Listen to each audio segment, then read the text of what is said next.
I'm going to read you guys an email.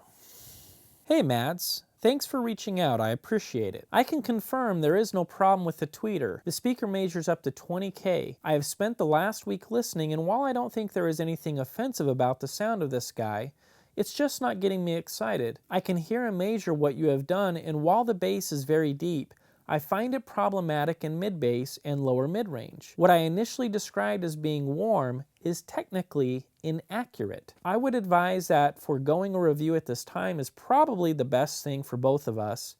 I apologize for wasting your time and appreciate your willingness to reach out. Warm regards, Ron from New Record Day.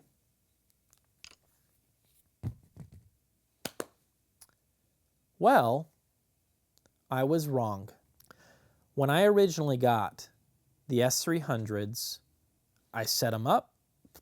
I remember what I was playing. It was Mark Knopfler off of his solo album Tracker. Right away, I was like, nope, nope, nope, this is wrong. Mark Knopfler is not supposed to sound like Barry White. I'm sorry. I'm sorry, not sorry. These suck. I made it through a lot of different material and I kept hearing it over and over and over again. And so it led to this email, poor Mads. He's obviously frustrated. He looked at my measurements and he's like, dude, even your measurements are freaking me out. Like, that's not my speaker. I don't know what the heck is going on. Maybe they were damaged. Maybe there's something wrong here. Send them back. And so I did. He let me keep these stands, which I'm using today, but we're going to get to that in a second. So, sent back the speakers. They were damaged in shipping back to him. Here we have this guy that's like, I'm going to take a chance in sending Ron these speakers to review. I hate these speakers. I box them up. I send them back. They get damaged, so now it's like a complete loss, right? It's a total and complete loss. And here we are today. I'm listening to the S300's again, and I really like these speakers. I was wrong. And so I had my experience, and later down the road, Sean got his hands on a pair. He listened to them, and he's like, dude, I like these speakers. I really like them a lot. And I was like, well, you're deaf. I don't know how you could like them. They're awful.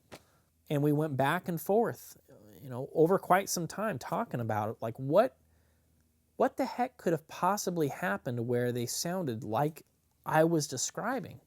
And so Sean posts his review. He likes them. He digs them. Steve Guttenberg. Steve just recently posted the review, and he's just like over the moon. He's like, yeah, these things are freaking awesome. And so here's Ron, the odd man out, that doesn't like the S300's. I got these speakers in. I set them up on these stands just the way that I heard them before, and right away, I was like, see? There it is again. There's this awful, chesty, bloated mid-bass nonsense that I did not like it at all. And so I went to work. I went to work the next day, and I was driving home, and I was thinking about it, and there it was. What if it's not the speakers? What if, because you would think Ron from New Record Day would have considered this, what if it's the stands? I never filled them up with sand. They're hollow inside there. You got that cavity. The MDF is really not that thick. It's actually kind of thin. What if it's the stands? So I speed home. I stop at Home Depot, grab a freaking giant bag of sand, come home. Georgia helps me. We're out there throwing the sand in the stands, and we're having a blast, and we're packing it down. Come back inside, put the tops back on, set up the speakers, press play, voila. And I went from really having a hard time with these speakers to, well, gosh, really enjoying them. The top end extension is certainly laid back. I really liked the Harbeth P3 ESRs, and these sound like a bigger version of that. If we're talking about the overall tone, presentation, maybe not quite as refined in the mid-range as the P3 ESRs, but the overall tone and presentation is very similar. Really relaxing. You could listen to these things for days and just never have to worry about listening fatigue. You know, now that I think about it, you know, for guys that are in a room where it's just super lively and it seems like, you know, any speaker that you put in there, it's just too bright, too bright, too bright. Well, gosh, you might want to give these a chance.